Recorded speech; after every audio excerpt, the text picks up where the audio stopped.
Okay. Good evening, everybody. How are you? I have a couple of announcements to make before I get into the nitty-gritty. First of all, I have received membership applications recently, and I was wondering if anybody was here that had applied and has not gotten their cards, because rather than put them in the mail, if you're here, I was just going to give it to you. Mr. and Mrs. Soljak, Thomas Troiano, and Mr. and Mrs. Dahlia Savassis, not here? Okay. I will mail them. Okay, so another announcement I'd like to make is St. Mary's is starting to have choir practice on Monday nights, so parking will be a little bit of a challenge. So if you find that it is a challenge, I would suggest Sturgis Library or the Barnesville House, which is a little bit, about a block to the west, and that should be ample parking. So I want to announce that on September 10th, in the Mary Pat Flynn Conference Room at the Barnesville County Complex on the top of the hill, where the old jail used to be, our very own Phineas Fisk will be giving a talk about the early resistance to the Intolerable Acts. Following Phineas's talk, Nancy Rubin Stewart, who has spoken here before, will speak on the legacy of Mercy Otis Warren. And our 9-minute video on the events leading to Cape Cod's independence and break with England prior to the Revolutionary War will also be shown at that time.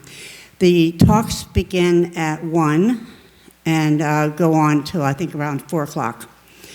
On Thursday, which is 9/11, there will be not a celebration, but a remembrance at 10 o'clock at the fire station down the street. Then there is a procession that is always a very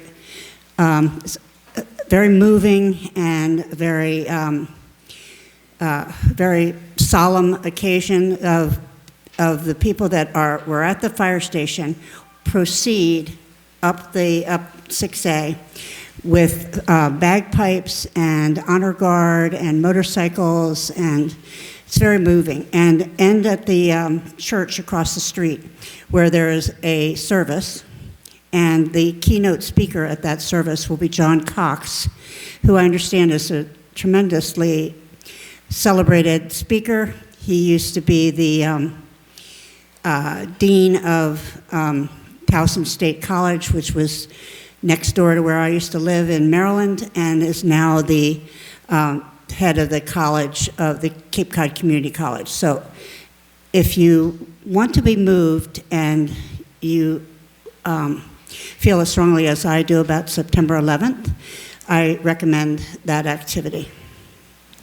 So next week we are going to host historian Jim Coogan, who will talk about seafaring women in the age of sail. This week, thanks to the sponsorship of John and Susie Littlefield,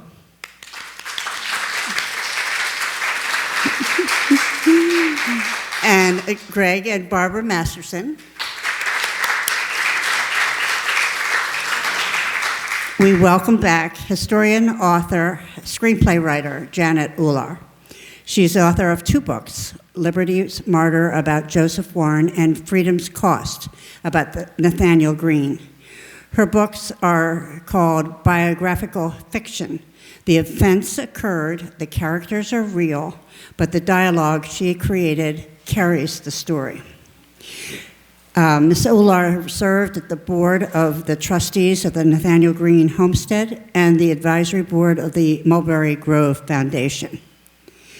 The origin of this week's lecture on Nathaniel Green was instrumental in the Valley Forge Monument Project by the General Society of the Sons of Revolution.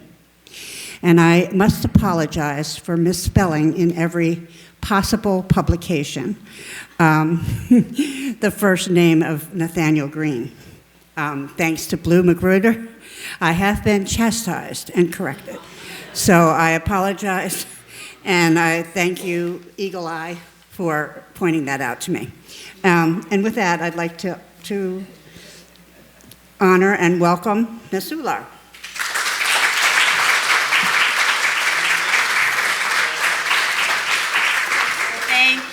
Thank you.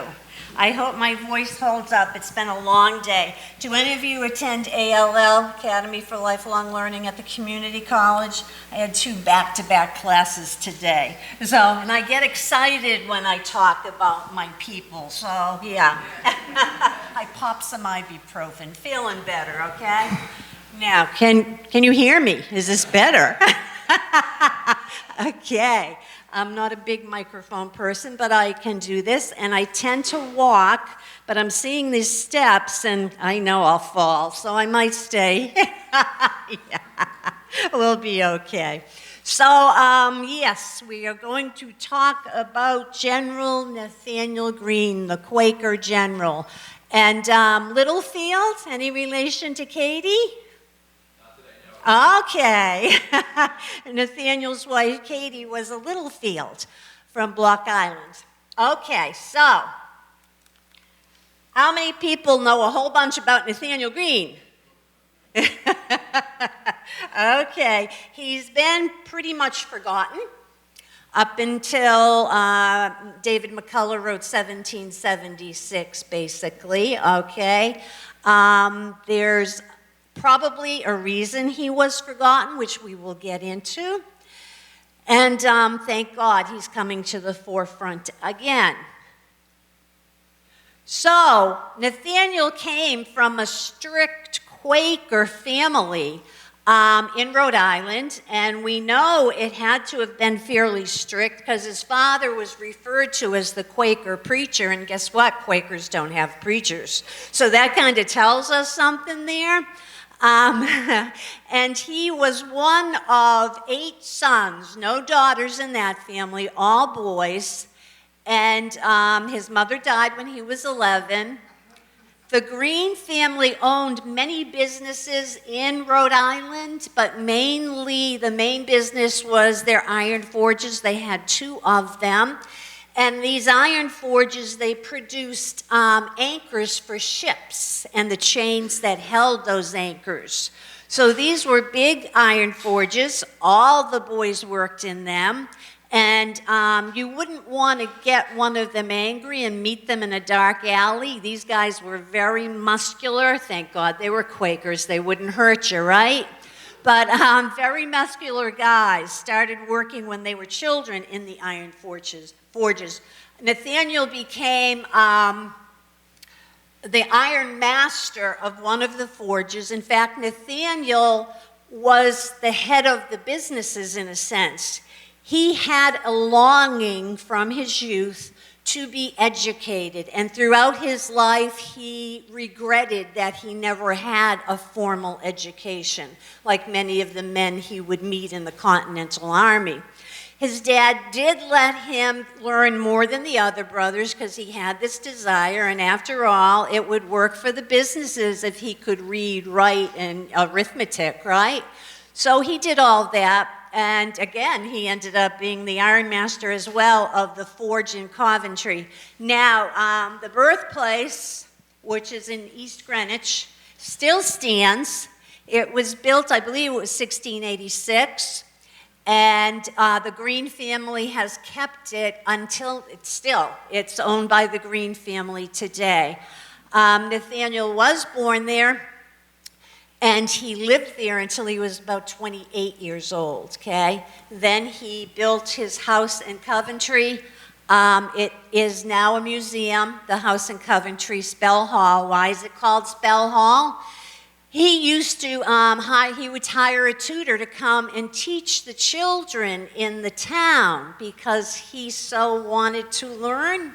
He made that possible for the children in the town whose fathers worked at the forge.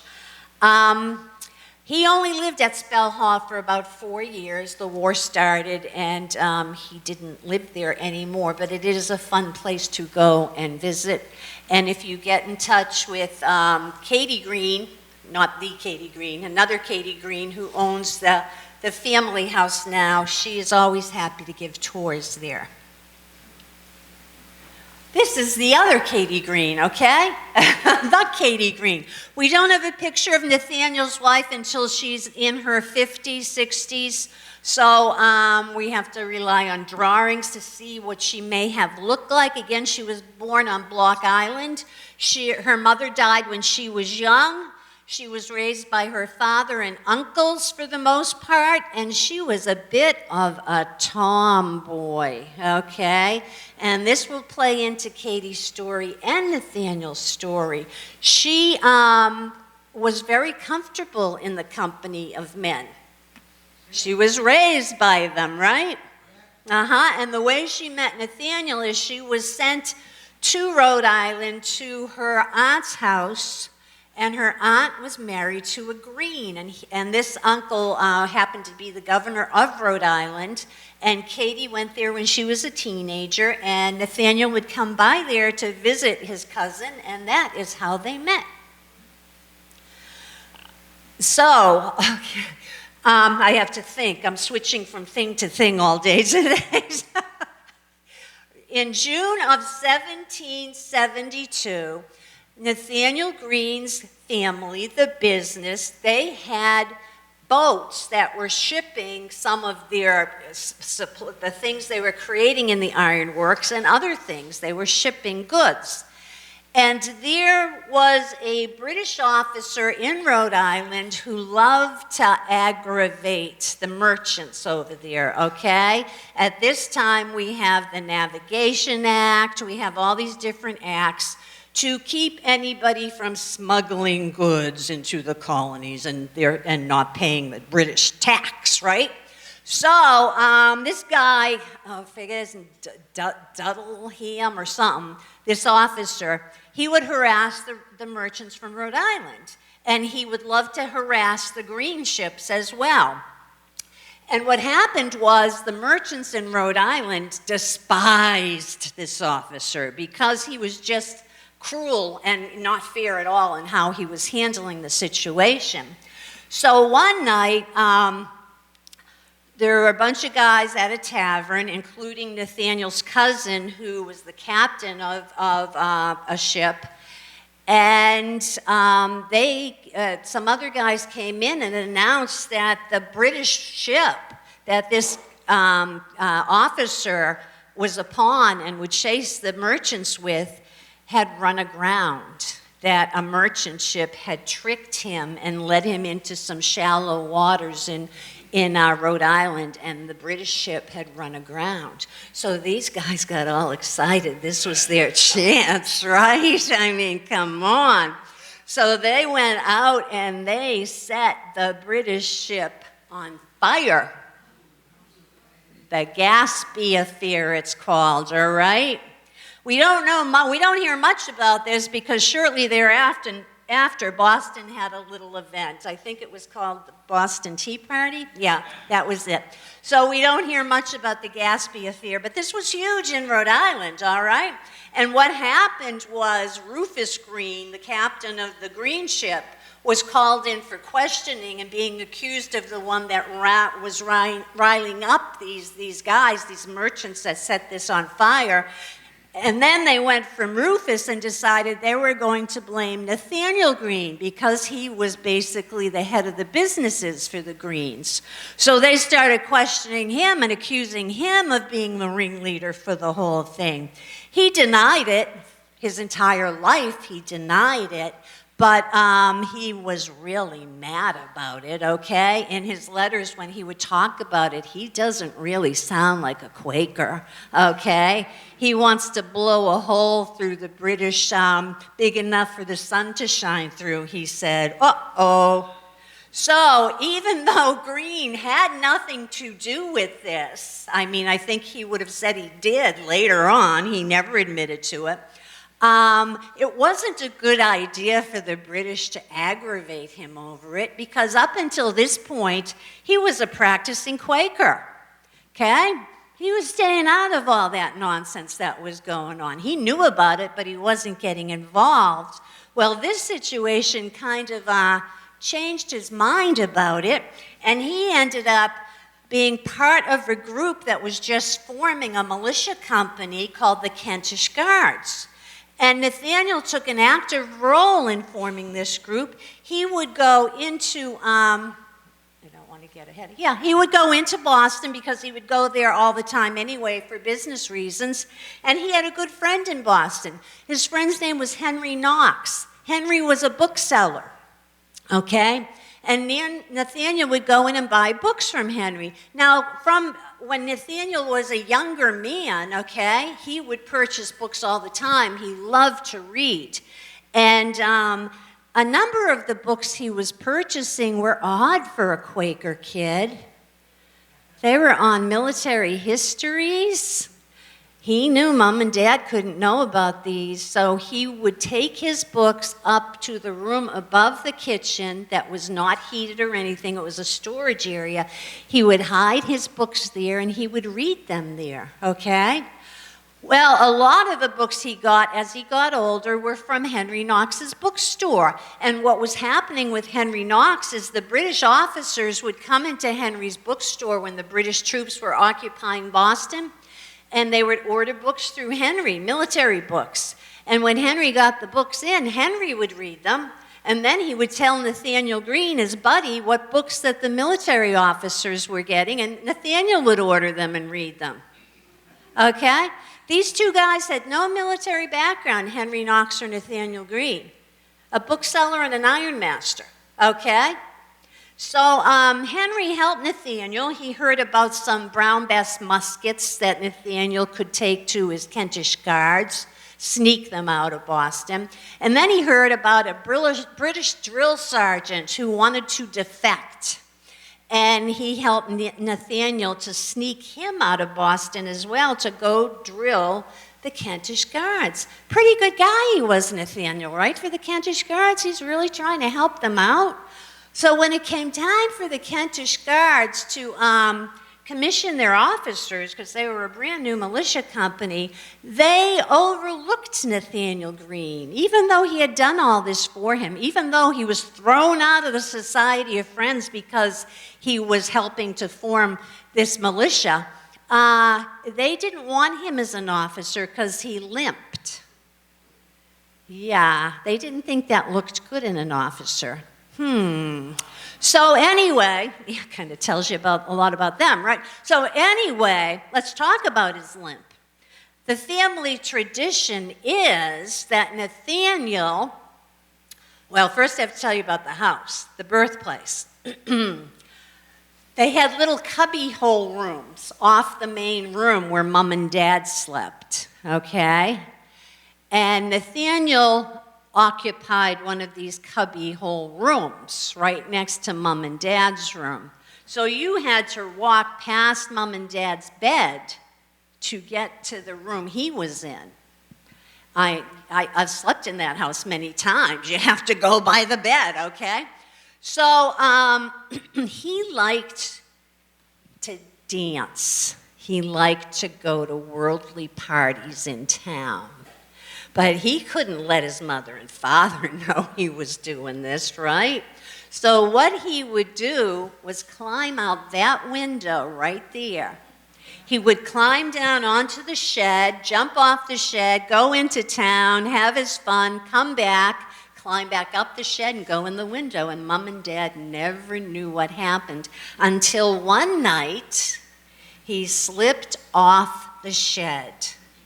He hurt his leg, didn't stop him from going to the dance, came back, and he was in such pain by that time that he knew he had to go through the bedroom to get into his bedroom, through his mother and father's room.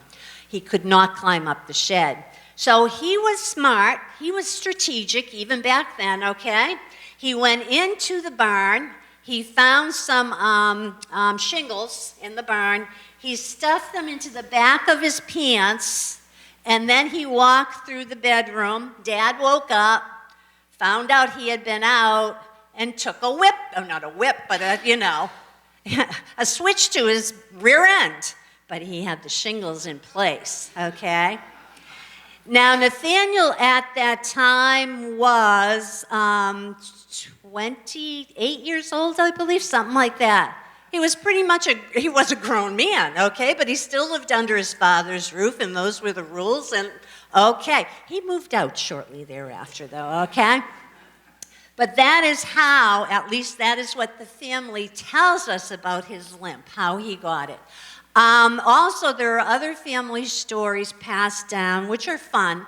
One of them was, I remember I told you these boys were big, muscular guys, right? And all of them wanted to go into a party one evening. And they were asking their father for permission to go to this gathering. And he told them, well, yeah, boys, you can go in. Mow out to that boulder, or however you mow. They had to do something out to the boulder, okay? And it was way out in the fields, okay? Well, these guys, muscular, right? They moved the boulder, okay?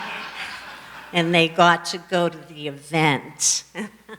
So anyway, when the battles of Lexington and Concord occurred and word got to Rhode Island, the 3 militia units in Rhode Island were going to go to the aid of Massachusetts, and they started to march out. And of course, Nathaniel Greene is a private. Remember, they wouldn't make him an officer. He's a private. And a couple of people journaled that they saw Nathaniel Greene marching in the ranks. And they could identify him, they said, by his limp, okay? So he's marching as a private to go to war. And the governor of Rhode Island turned these militia units around because they did not have a commander over them to organize them better as one unit. So he turned them around, and the Rhode Island Assembly had meetings for about 4 or 5 days to determine who was going to be the general of these 3 militia units. And quite honestly, what happened, we don't have the papers, so we don't know exactly how they came to their decision. They got burnt in a fire. But Nathaniel Greene went from private to brigadier general overnight. Okay, and he's a character. You read his letters. He said that they tried to give it to the Baptist, and he turned it down. They tried to give it to the Congregationalist, and he turned it down. So they gave it to the newly fallen Quaker. Okay? So they made him brigadier general, and thank God they did. He marched the units to Massachusetts, set them up in proper military protocol with their tents and all. When George Washington arrived and he was going around, seeing all the different units, and he met Nathaniel Greene for the first time, they became fast friends from that moment because Nathaniel Greene greeted him, again, with proper military protocol. Greene would become Washington's confidant throughout the war. In fact, Greene would become second in command of the Continental Army, all from book learning. He became known as the strategist of the American Revolution. It was known by Congress. It was known by the other officers that if something happened to George Washington, Greene was to take command. No military background, folks. It's rather amazing. And we have his friend also at his side throughout the war. We'll get to him in a moment. Okay. So this is what General Washington said about Greene, that he was a gentleman in whom I placed the most entire confidence. Now, General Washington, when he was thinking of coming to New England, he had some not so nice things to say about New Englanders. You know, he didn't think he'd like any of them. Well, lo and behold, they won his heart almost immediately. And another thing that I just read recently, I'm reading, I tell my grandson, he's 14, the riveting story of Elbridge Gerry's life, okay? And in the letters, it talks about when the Continental Congress commissioned these officers for the Continental Army, because up until that time, it was the Provincial Army of New England militia, right? Just holding it together. Well, the Continental Congress decided, with a little pressure from outside, that all the general officers had to make X amount of money. And it was, I guess, a pretty high amount, or the other colonies would not go along with the program. Washington would not take any pay. Sam Adams and John Adams were horrified by the Congress when they said they had to do this, because they were putting their lives on the line for nothing up until that point, right? But anyway, a little story and a little background on Washington and his integrity at the time. So, Greene's close friends in the Army throughout the war were, of course, George Washington, go to George Washington, then we have the Marquis de Lafayette, the boy general, okay, in the middle. We have Alexander Lord Sterling, William Alexander Lord Sterling, and we have Henry Knox. Henry's a colonel. Henry's in charge of artillery. Again, Henry had no military background whatsoever. Book educated, right? And also his good friends were Mad Anthony Wayne and the artillery captain, Alex Hamilton, none other than Alexander Hamilton. And the story behind this is that Alex Hamilton was captain in artillery and one of Henry Knox's favorite officers, okay? Then Nathaniel introduced Alexander Hamilton to George Washington. And George Washington immediately liked him and wanted him to serve as an aide-de-camp in his military family, which would take him away from Henry Knox. Henry Knox wasn't too happy about this, and he told Nathaniel he would never forgive him. Of course, he was joking, but yeah, he lost him. And then, you know, even the hardships of the war, which we will go into, they had some lighthearted moments. In the winter, there would usually be no fighting. Both armies would, you know, take the winter off. And at that time, usually the generals' wives would come to camp to be with their husbands, to cheer things up. And Katie Greene, when she would come, Nathaniel's military family would get all excited because Katie wasn't like the other wives. When the other wives came, the military families had to behave themselves. They had to watch their language, right? All that stuff. Not when Katie came. She just joined in the fun right with them. As I said, she was raised by guys and she was comfortable with them. This got her a reputation, but we'll talk about that later, and if I don't remember, remind me.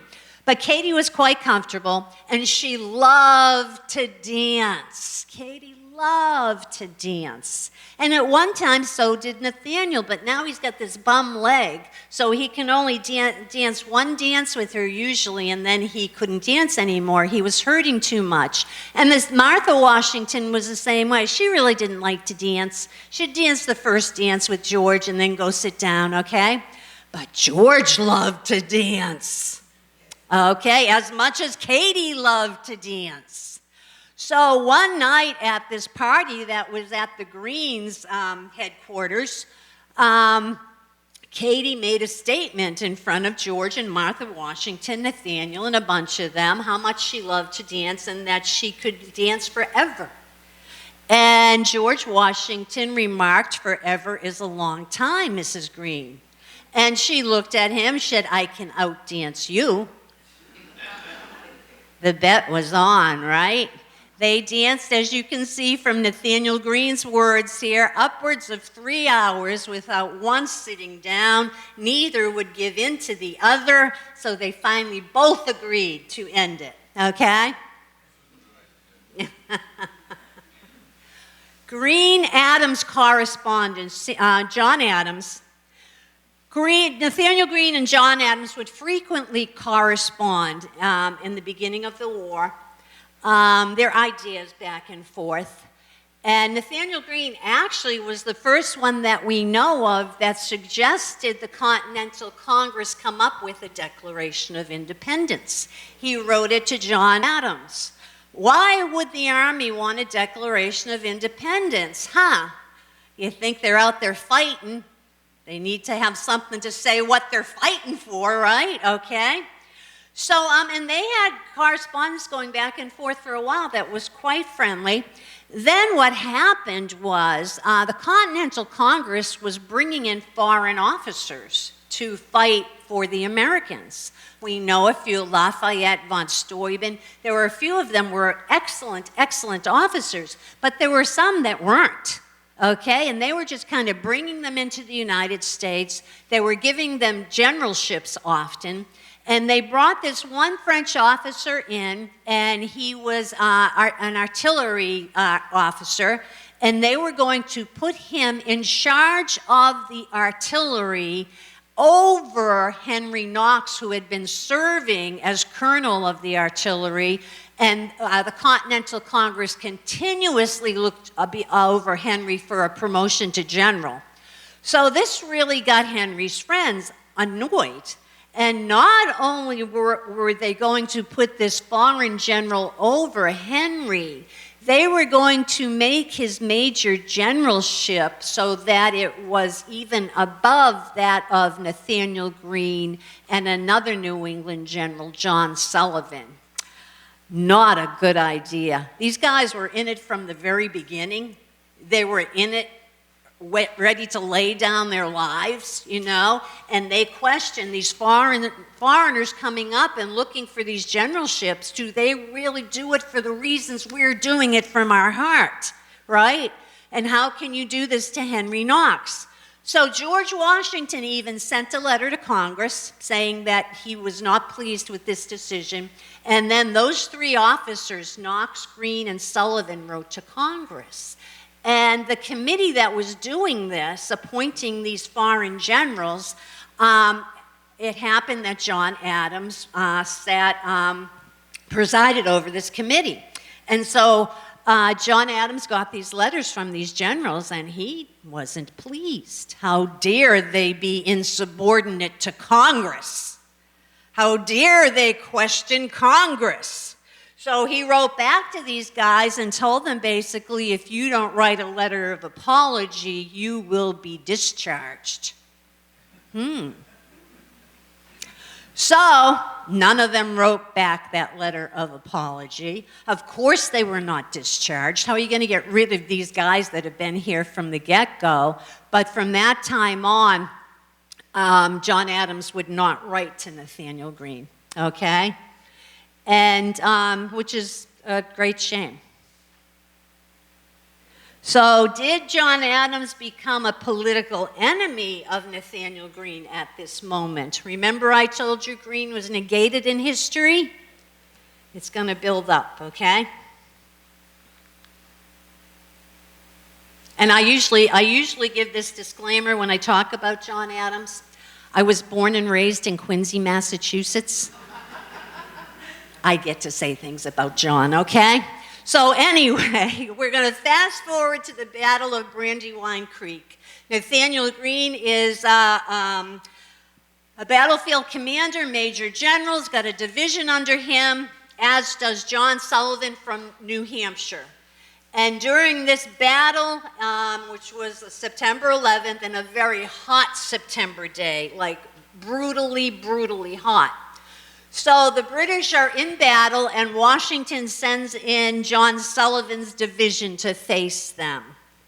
And Sullivan's troops are being decimated by the British, okay? Nathaniel Green was told to hold his division in reserve about 4 miles away. Later in the afternoon, he got word from General Washington to bring his division forward as quickly as possible because Sullivan is getting decimated. If Sullivan's division gets decimated, it's probably the end of the Continental Army, all right? You're talking about 3,000 men. So Nathaniel Greene, on this brutally hot day, marches his division of about 3,000 men 4 miles in less than an hour. It was actually about 45 minutes. And he saved the Continental Army. He did not get commended for this to Congress. Usually George Washington would commend an officer and some of the troops. He did not get commended, and George Washington told him it was because Congress knew that Greene was his favorite general, and they had a problem with that. And also, there were some Virginia troops in Greene's division, and he thought that Congress would think he was just doing it because the troops were from Virginia. A lot of political nonsense already going on, right? Now we're going to go right to Valley Forge. That's what they did after the Battle of Brandywine Creek. In December of 1777, they were going to go into winter quarters, and we all know the story, folks, don't we? We were all taught it. We were taught it in elementary school. We were taught it in junior high school. We were taught it in high school, right? The bloody footprints in the snow. What? Where's my picture? Okay, right? No supplies. The men are sick and starving and dying, right? Yeah, we were told it. Were we told why? No, we weren't. You're right. This is why. Because Thomas Mifflin, who would go down in history as a great founding father, folks, abandoned his post as quartermaster general. He just didn't feel like doing the job anymore. So the army was not supplied. And that's why they were in the condition they were in when they went into Valley Forge. Now, going into that situation, they knew, Washington was writing to Congress and to other people that if something did not happen quickly to remedy this situation, he would be forced to disband the army. The officers were talking already about taking their families and going across the Allegheny mountain range and starting on the frontier, because if they got captured by the British, they were dead men. Okay? So these were the conversations that were going on. And so Washington turned to Nathaniel Greene, and he started asking him if he would take the post of quartermaster general. It would be a demotion for Greene, right? And this is what Greene said in response in a letter. Who's ever heard of the quartermaster general in the golden pages of history? Think about that. I bet every one of you know who the quartermaster general is of the United States Army right now, right? One of the most vital posts, is it not? So Greene, not only was his beloved George Washington hounding him, as Greene said, day and night, night and day, but Congress started to hound him as well. Remember, he had that background in business? So Greene finally gave in. He dug in his heels, but he gave in, and within 3 weeks, he had supplies coming into Valley Forge. Now, what we were taught in school, in elementary school, and junior high school, I'm using the old term, you notice that, folks, and high school, was von Steuben saved the army that winter. Von Steuben came, and he turned them into a real army, and that's what saved them. How do you train dying men? But we didn't ask that question in school. We didn't know to ask the question in school. The teacher's supposed to tell us, but the teacher didn't know the answer because nobody told them. Nathaniel Greene is what happened at Valley Forge. Now, he wasn't a stupid man. When he took this position, he told Congress he would take it for 1 year. He would get the troops up and going again. He would choose his own assistants, and he would take no pay for the position. And also that when a time of battle came up, he was going to lead a division in the battle for a year. Sounded good, right? And they let him do it for a year. So the troops come out to face the British at the Battle of Monmouth in June after coming out of Valley Forge, and it's a draw. They faced the mightiest army on the planet after being so ill at Valley Forge, and they held their own. It was miraculous, quite honestly, and again, because Greene supplied them. He was von Steuben, okay? He liked to cuss in Prussian. He couldn't speak English, and he did a lot of cussing in Prussian. They got a kick out of that. Anyway. So he was quartermaster general. So he told them he'd do it. I got to get ahead of myself to see. I thought I took that one out. He told them he would do it for a year. When the year was up, lo and behold, Congress wasn't going to let him out of the verbal contract, okay? He was doing a good job. But Congress decided also at this point that, I don't know, if he's doing a good job, he pulled the army out of the throes of death, why would they want to revamp the quartermaster's department? But that's what they decided they were going to do, revamp the quartermaster's department, okay? Greene wasn't happy. And they also told him that, no, you cannot appoint your own assistants now. We will appoint your assistants. Greene wasn't happy, okay? So Greene started to go back and forth with them in letters, trying to hold them to the bargain.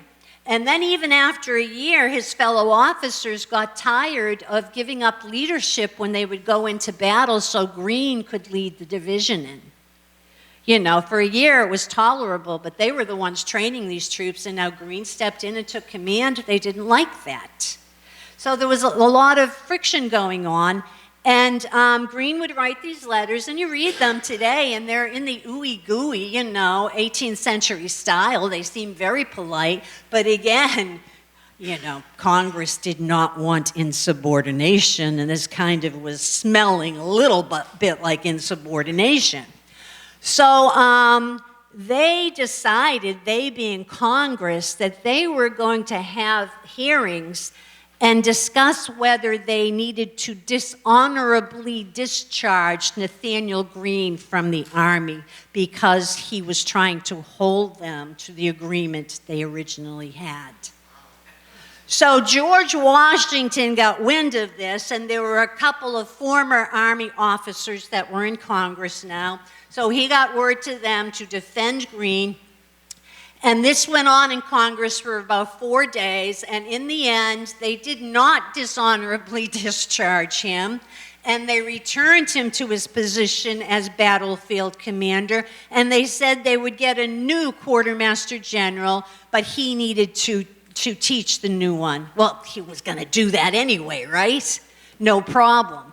So things started to move along. But he made a lot of enemies.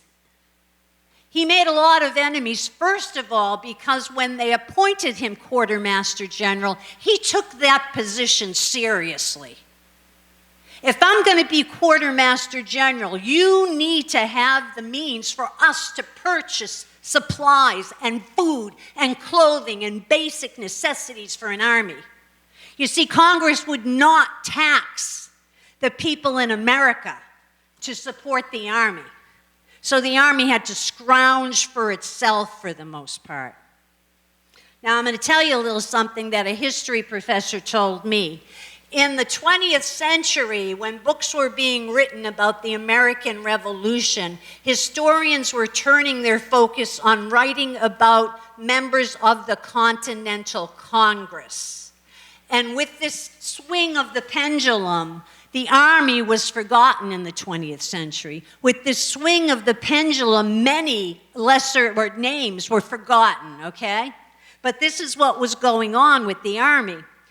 So they're scrounging for themselves, and Greene is taking the position seriously. He said in a letter that he and Washington went to Philadelphia once while he was quartermaster.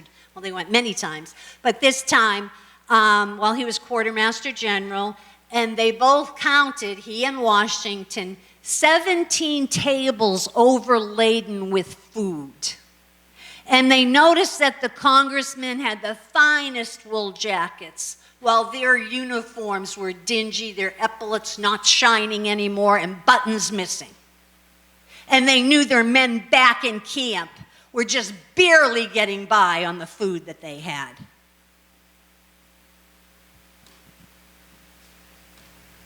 So he got out of it finally, thank God. But he made enemies, right? He's starting to make enemies. I didn't want that yet. So up until 2015, I take that back. If you went on the website of the Valley Forge National Historical Park and you looked under historical characters, all kinds of names would come up, Washington, Lafayette, all these different names. Nathaniel Greene's name wasn't mentioned. If you looked up lesser-known historical characters, a bunch of names would come up of people you've never heard of. Nathaniel Greene's name wasn't mentioned. If you went there, there was just this little display about him. I went there with a friend who lived close by there, and I was telling him this was the fact of it, and he's telling me, no. And he walks up to one of the park rangers, and he said, could you tell me where General Greene's headquarters were? General who? So I gave this talk, a similar talk, back in 2012, to the Triennial of the Sons of the Revolution down in Savannah, Georgia. And within 8 hours, they voted to raise the funds to have a full-size bronze statue created and placed at Valley Forge, which was done in 2015.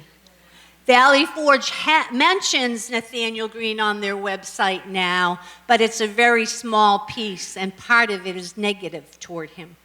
Okay? It was a beautiful, beautiful statue, and it was placed right outside Washington Memorial Chapel. And that's the Quartermaster General of the United States Army. He gave the dedication speech, okay? And the statue itself is overlooking the fields where the men would have been that he was supplying. Now, the miracle at Valley Forge. This is Cornelia Lott Greene, the third child of Nathaniel and Katie. She was conceived at Valley Forge, and we actually have a picture of her. I love this. I mean, I just love it. This woman was conceived at Valley Forge. Don't you just love it? So once Nathaniel got out of serving as Quartermaster General, he was put in command of West Point.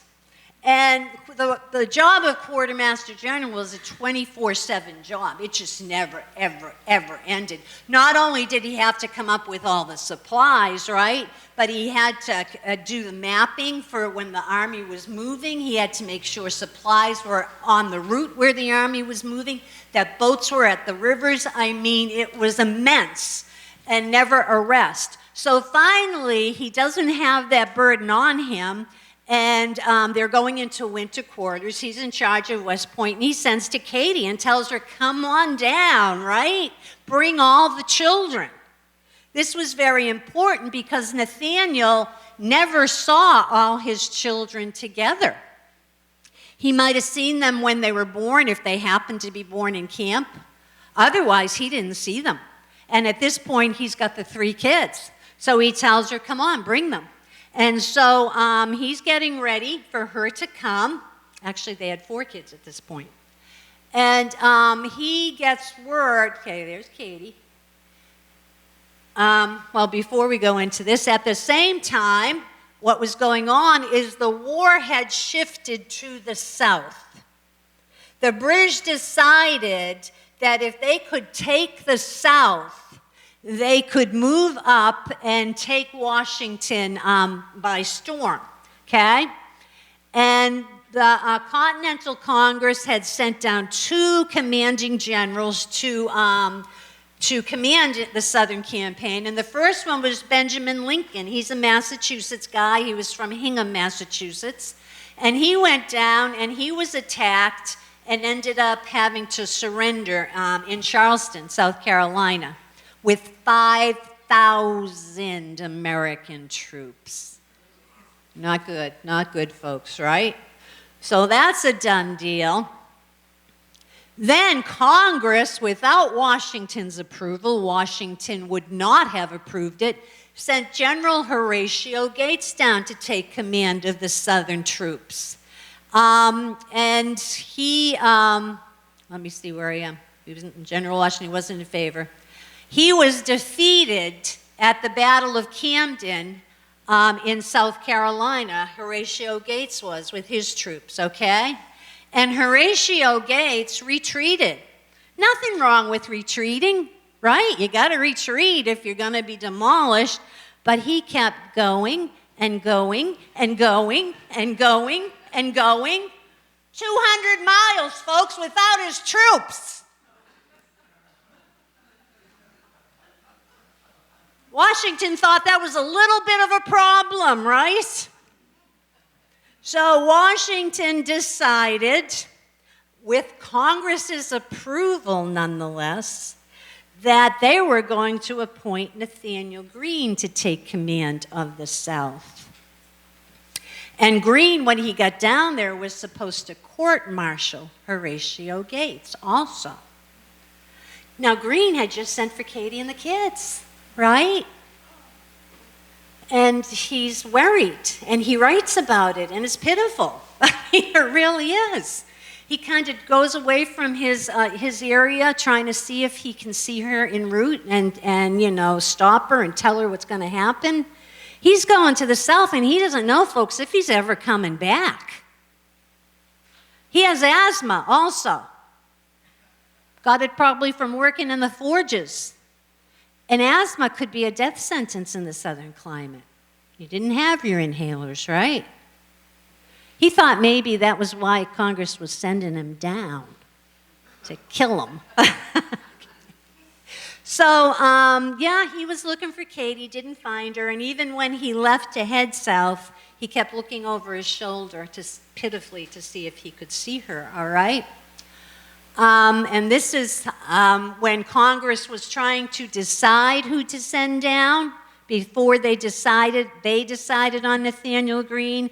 This is what Alexander Hamilton had to say about it. For God's sake, overcome prejudice and send Greene. He was the only one that could do it. But even Alexander Hamilton is letting us know Congress had a prejudice towards him. Now, when they did finally agree to send him down there, folks, you need to get hold of this.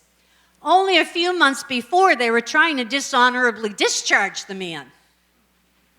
Now they're going to send him where all the action is to take command.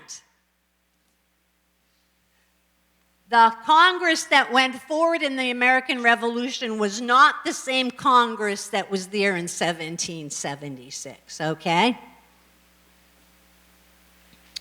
Okay, so he's appointed, he heads south. He takes command, he faces Horatio Gates, and he determines that he is not going to court-martial Gates because he doesn't have enough general officers to do that, so he just sends Gates on his way. And he didn't need that headache anyway. He had enough going on when he got there. He had 2,000 Continental soldiers, half of them were ill. They were undersupplied, and the situation in the South was that there were more Tories than patriots down there, so less militia companies to depend on. The towns and cities were spread out more, so not as easy to get supplies. He had an enormous amount on his plate when he got there. He decided he would separate his little army. The sick would stay with him. The healthy would go off with another general and face the British in skirmishes and the like. While Nathaniel Greene was commanding the South, as I said, the main army was dormant. There was nothing going on. The South was the focus of the British. So these are all the battles and skirmishes that Nathaniel Greene faced in the South while the main army was doing very little, okay? In fact, Nathaniel Greene fought in as many battles as George Washington, all told. Greene got word from many Southern militia forces that they were going to team up with the Continentals after all the Continental soldiers got healthy. And they were going to meet at a place called, yeah, I'm losing it now. No. It's a big battle down there. It's a big battle. We'll come to it. Let me go back. I'll see it. No, not that guy. Gilded Courthouse, okay. So they're going to get together 2,000 Continentals, 700 militia. He figured he had the right numbers to face the British on the battlefield at Guilford Courthouse. He knew the British were headed for them. And so he kind of went out there the night before to scope out the place with some of his guards.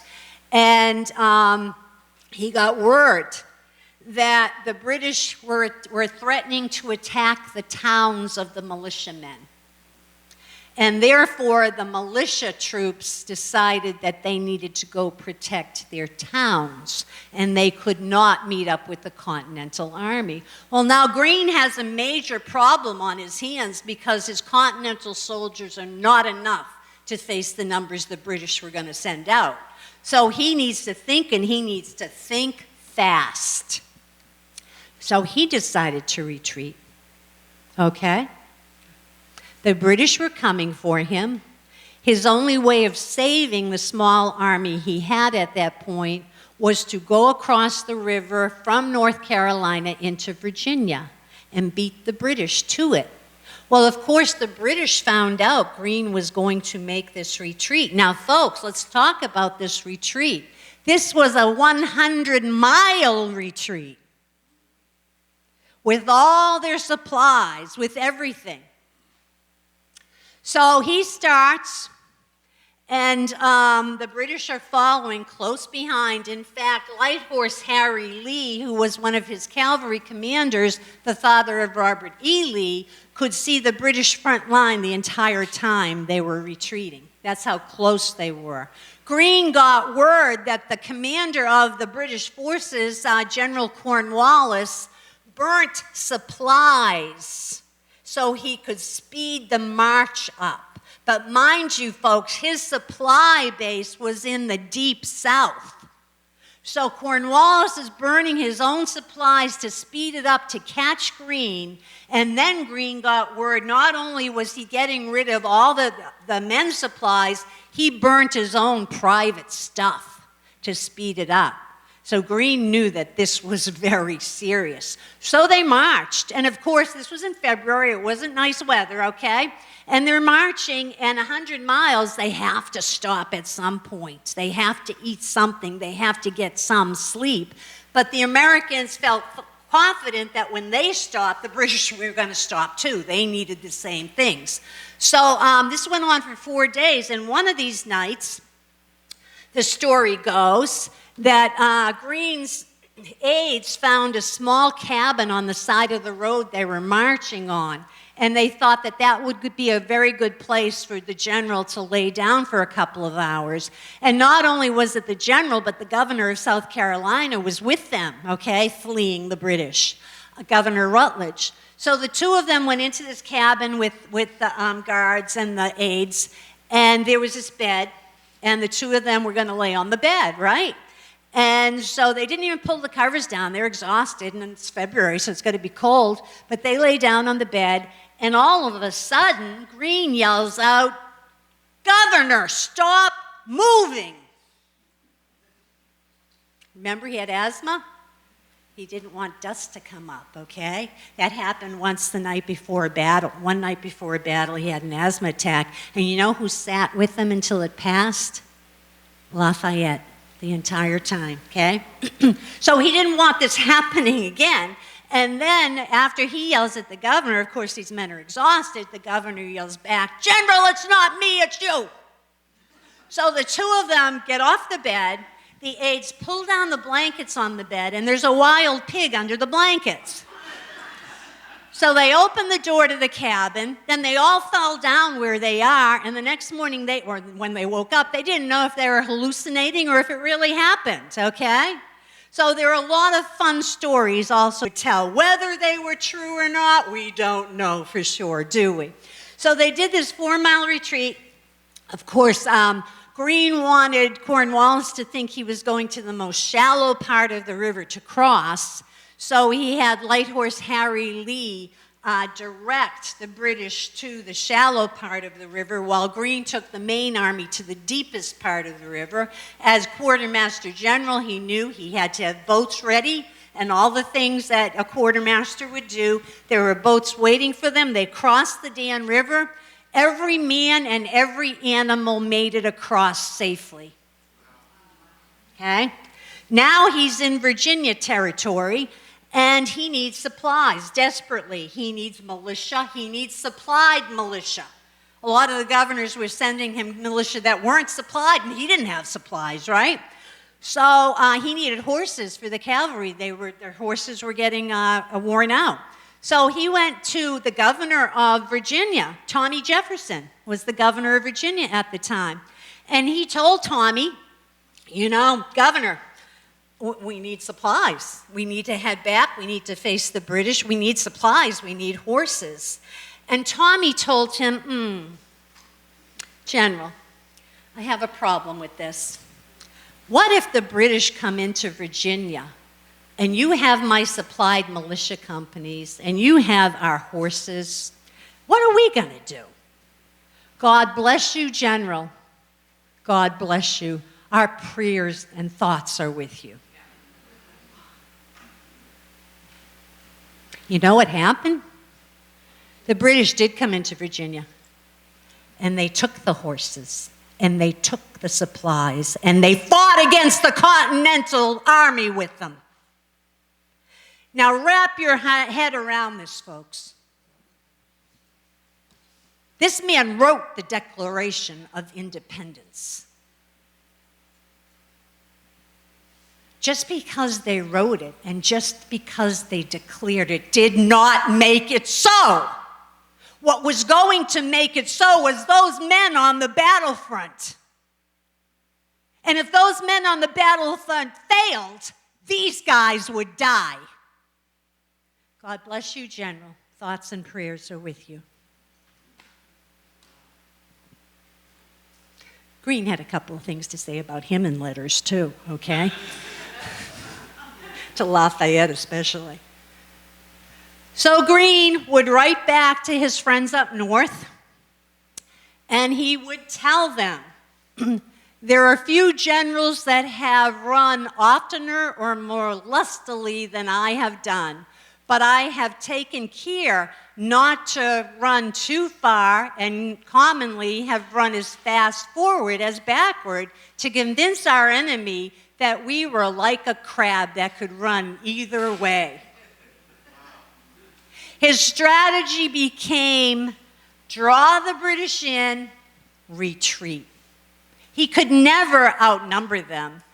His supplies were always low. But if he would draw them into the battlefields, do a little bit of damage, and then retreat north, he was pulling them further, and further and further away from their supply base in the South. That was his strategy. He also wrote to his friends up north, "We fight, get beat, rise, and fight again."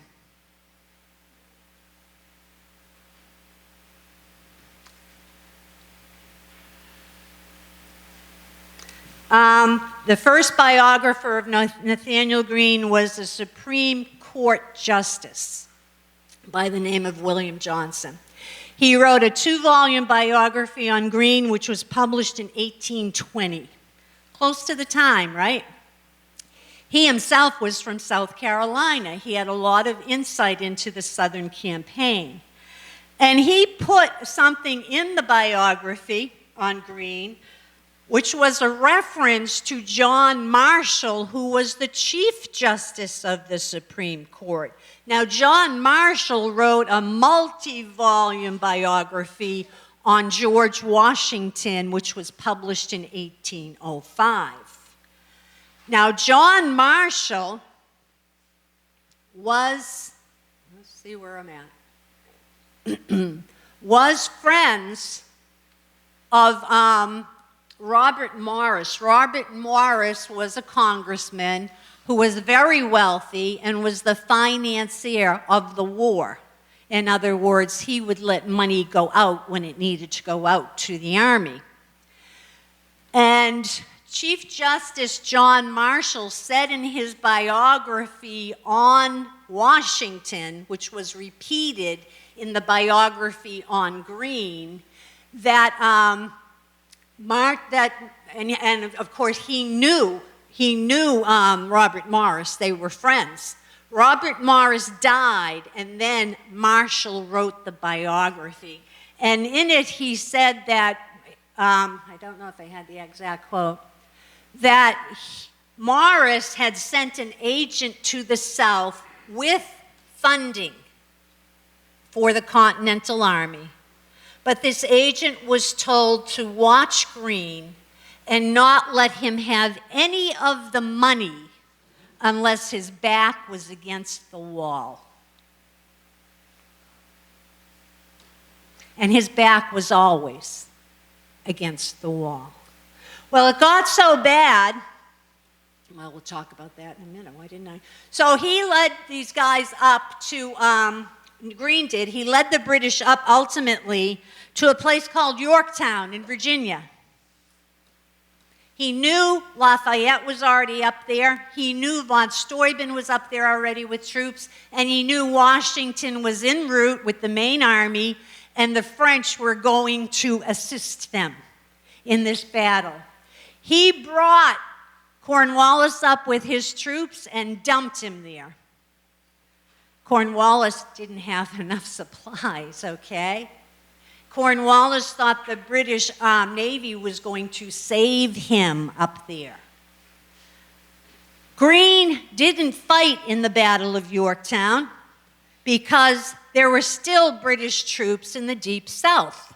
They were still in Savannah, they were still in Charleston, and he needed to go back there to make sure they were not reinforced. He needed to lay sieges again around those towns. So he took his troops back down, and the Battle of Yorktown was fought, and it was a huge victory, right? Well-supplied battle. Wonderfully supplied by Robert Morris. Greene had sent Light Horse Harry Lee up there to deliver a message to Washington at one point. And when Harry Lee came back to the South, he was very discouraged and depressed, and finally told Nathaniel Greene that, first of all, he was not allowed to take part in the battle. They told him he couldn't. And second of all, that lieutenants in the Continental Army had better supplies and food than the commanding general of the Southern Army. So he's laying siege in the South for a year after Yorktown. He's ordered to do this by the Continental Congress. He's trying to supply his troops. Nobody wants a dormant army around, right? And the British pay gold and silver for supplies, and the Americans are paying worthless Continental notes. So nobody wanted to supply Greene's army, and no money's coming in. He has a little bit of money left to deal with, and he ends up getting into an agreement with a man named John Banks, who would be the go-between the merchants and the Continental Army to get them supplied. And Banks said, okay, we'll get the supplies rolling into your men, just give me the money to start with. Greene gave him the money, trusting him, and Banks disappeared. So now the merchants are only going to supply the American troops if Nathaniel Greene signs his name on the dotted line, saying that he will be financially responsible for the payment. Now, he had no problem signing on the dotted line. He was a major general in the Continental Army, and certainly the Congress was going to back this. They're the ones that told him he had to stay in the field and supply this army. He signed on the dotted line. Finally, the British left the South. Greene was able to head back north. He went back by land. Now, a little side note, Katie came to be with him for the last year of the war, after they were just laying siege and they weren't fighting anymore. And she went back by sea. He was going to send her back. She had been away from the kids for a year, okay? He hadn't seen his children in 2 years. He hadn't seen them all together ever. So she's heading back. She's going to stop in New York where the main army is and all her friends, the generals and their wives, and, have time with them and then head back. He's going to come back by land. So she gets home to Rhode Island well before him. He stops in New York, spends a little bit of time with his friends. He's going to resign his commission before Congress. He goes with Washington to do that. There's no fanfare. There's no, oh, thank you, Nathaniel Greene, job well done. In fact, he was told that they were not going to honor the bill for supplying the troops. And he is stuck with this huge bill. Washington and the other generals try to get him to stay because the British are going to leave New York in just a couple of weeks, and he said no. He said, I have a family in Rhode Island that I dearly love. And he went home. So the farewell of Washington to his officers, Nathaniel Greene was not there. He had already gone home. Greene had to think quick. He had to do something to make money because he had to pay off these debtors or he's going to prison. So 3 of the states in the South gave him properties that were abandoned by Tories. One of them was on the frontier of North Carolina. They gave him 25,000 acres. That's lovely, but it was on the frontier of North Carolina. Nobody was there. His daughters ended up moving there after he died, and today it's just south of Nashville, Tennessee, so pretty good property now, right? But didn't help him at the time. South Carolina gave him a plantation house with 2,500 acres. It was in very good condition. He sold it immediately to try to pay off some of the debt. Georgia gave him a plantation of the same 2,500 acres on the Savannah River. So he moved his family down there and thought that maybe if he started farming, he could start raising the funds needed. And as a Quaker, it was repulsive to him to have slaves. But unfortunately, he felt his back was against the wall, and he ended up purchasing a number of human beings to man the plantation. Which no doubt was a pressure on him. He writes about it frequently, so you know it's on his mind. His crops are coming in nicely at first. In June, he writes about it, the crops and how wonderful they're looking, and then a windstorm comes in and wipes out his rice crops, okay? Things aren't looking good.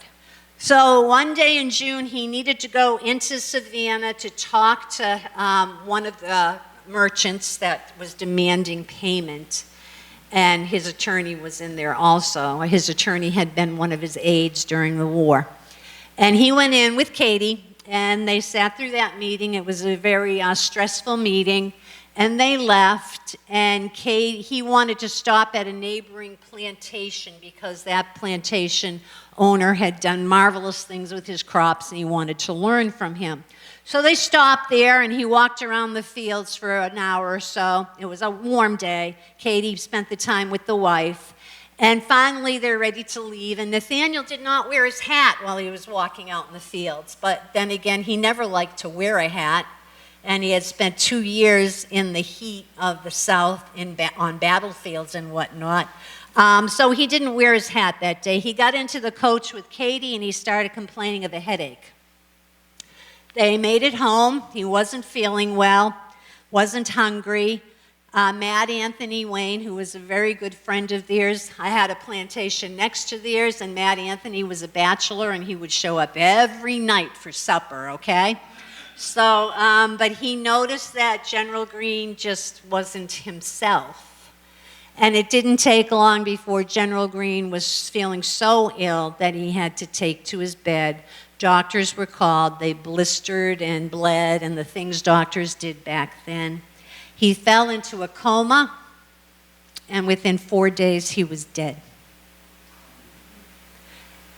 Matt Anthony Wayne said it was, because the doctors were trying to say it was sunstroke. He argued with them and said, no, this man's been out in this, weather for 2 years. This was a stroke because of what's been put on him. Nathaniel Greene was 44 years old. He left Katie with 5 young children, and he left Katie with the debt of supplying the Continental troops.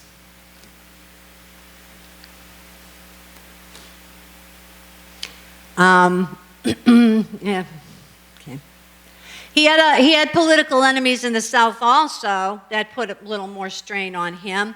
One of them was Thomas Sumter, one of the militia generals. He didn't like the fact that Greene was trying to give him orders, okay? So he got a resentment. And then there was James Gunn. James Gunn, guys, you'll especially like this guy. He was a captain in the cavalry, and when the war ended, Nathaniel Greene sent out general orders that any federal horses needed to be returned. That whoever had a federal horse, not their own horse, they needed to return it. Well, James Gunn liked his horse. He liked his horse, okay? And he resented that. And he fought with Greene, argued, made public scenes about it. And actually, after the war, sent Greene a letter because Greene forced him to give up the horse, and sent Greene a letter and said if he lived in Savannah, that if he saw him on the streets of Savannah, he would shoot him dead. A little bit of pressure. Greene sent a letter actually to George Washington during all of this and asked George Washington what he thought he should do. Should he meet this guy on the in a duel as Gunn wanted to do, or should he ignore this? And he himself was saying, I don't think we can duel these people because all of us are going to have people wanting to kill us that we gave orders to. And Washington agreed and said, no, he couldn't do that. But Greene always carried a pair of pistols with him wherever he went after that, okay? So,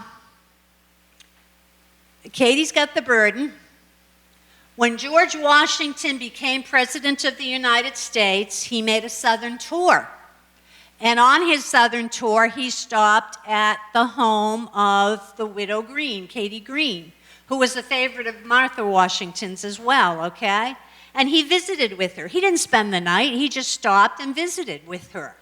This wasn't a huge plantation house. She had 5 children. She had a tutor for the children. She had servants. This house was packed full. But modern, contemporary historians will tell you the reason George Washington stopped there was because he was sleeping with the widow Greene. It's a common thread in contemporary history books, folks, to throw this kind of thing in, okay? Now, maybe it was true because George Washington, after he went all the way south and headed north again, he stopped to see Katie again. Oh my gosh, it must be true, right? Must be true. What happened when he got back to New York and he talked to Alexander Hamilton, who is now the Secretary of the Treasury. Within a few days after he returned, Alexander Hamilton came up with a 20-page petition for Katie to go before Congress to get relief from this debt. Do you think maybe the President of the United States was counseling the widow Green? And he's not going to go out and say, hey, I'm the president and I'm telling her what to do with Congress. No, it's easier to say they were sleeping together. Katie Green, okay, I told you I'd talk a little bit about her.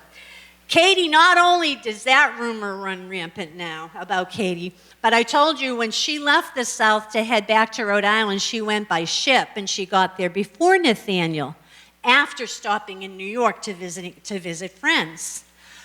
When he arrived home, Katie announced that she was pregnant.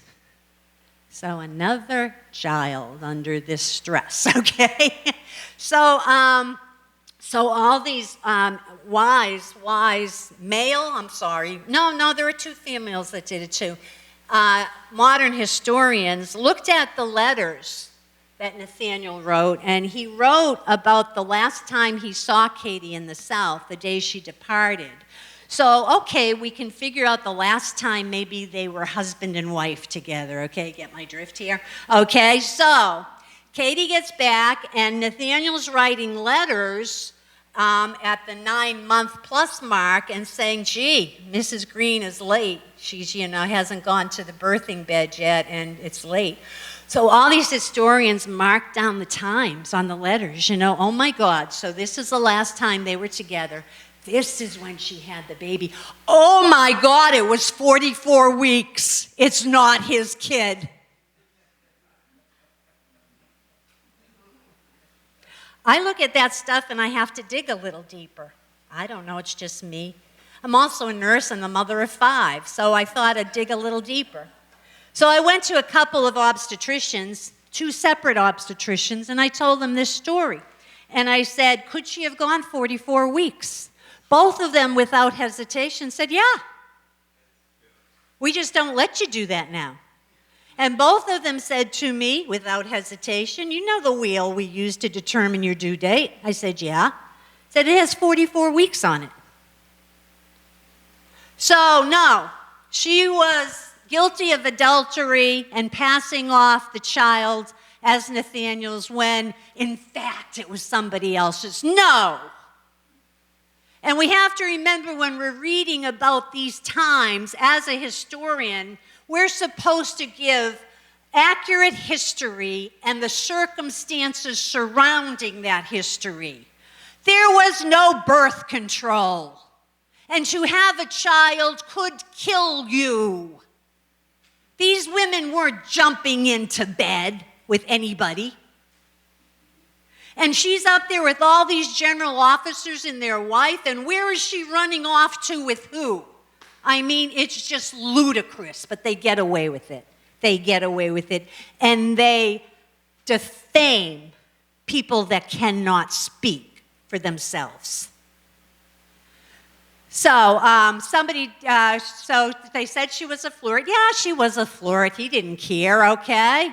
Was she unfaithful? No, there's nothing to determine she was unfaithful, nor was she having an affair with George Washington. So Katie went on after Nathaniel died, and she did go before Congress, and it took about a week for Congress to determine what they were going to do, because you know who was in Congress at the time? Thomas Sumter and James Gunn. So they were fighting to keep her from getting the monies, but finally she won by a very narrow margin, and the bill was paid off, and she was released from that stress. She had a tutor for the children that Nathaniel had actually hired, and this tutor told Katie after Nathaniel died, he was kind of running the plantation, and they would eventually marry 10 years later. But he was telling her that there was this other tutor he knew that had come down to Savannah, and when he got there, the family didn't need him anymore, need his services, and the guy didn't know what to do, and maybe could he kind of come stay here and do work around the plantation and blah, blah, blah. And Katie said, yeah. And so this guy liked to fool around with different things and invent things, and he was working on this invention. And he came to Katie and the other tutor, Phineas Miller, and he said, look, I'm almost there, but I just can't figure out how to separate the seeds from the cotton. So Katie got up and she walked over and she grabbed a hearth brush and she brought it over to him. She said, what if you put a brush in? And it was the perfect thing. And that guy's name was Eli Whitney. So the cotton gin was invented at Mulberry Grove, and her name is on the patent. Kind of cool, right? So that is the story of poor Nathaniel Greene. He was negated from history, and the question is, was it because he made enemies in Congress? And he was just kind of pushed to the background, you know? He had some three powerful guys, right? John Adams, Thomas Jefferson, Robert Morris, and who knows who else. So, yes, any questions, comments? Thank you, thank you.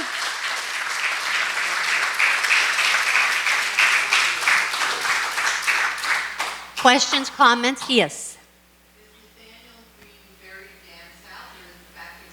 He was buried down south. He was put into a borrowed tomb at the time.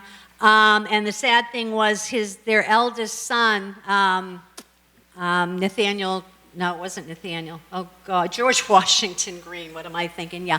The first son was George Washington Greene. Guess what the first daughter was?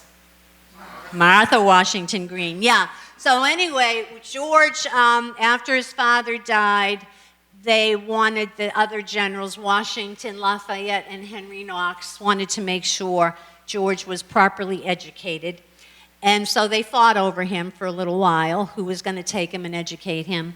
Then Lafayette won.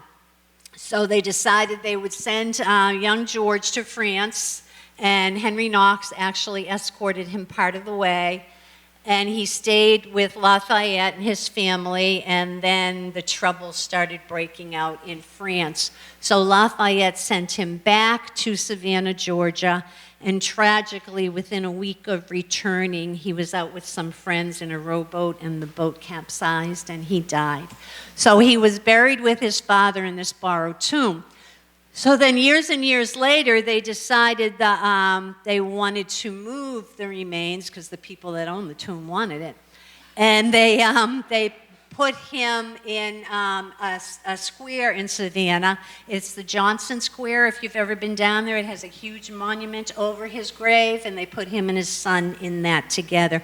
But when that happened, the state of Rhode Island was fighting with the state of Georgia for the bones. And Georgia won. So he's down there. Mm-hmm. Anything else? And that's why I went to Savannah, Georgia to give the talk on Greene when they decided to build the statue. Mm-hmm. Thank you are very welcome. Thank you.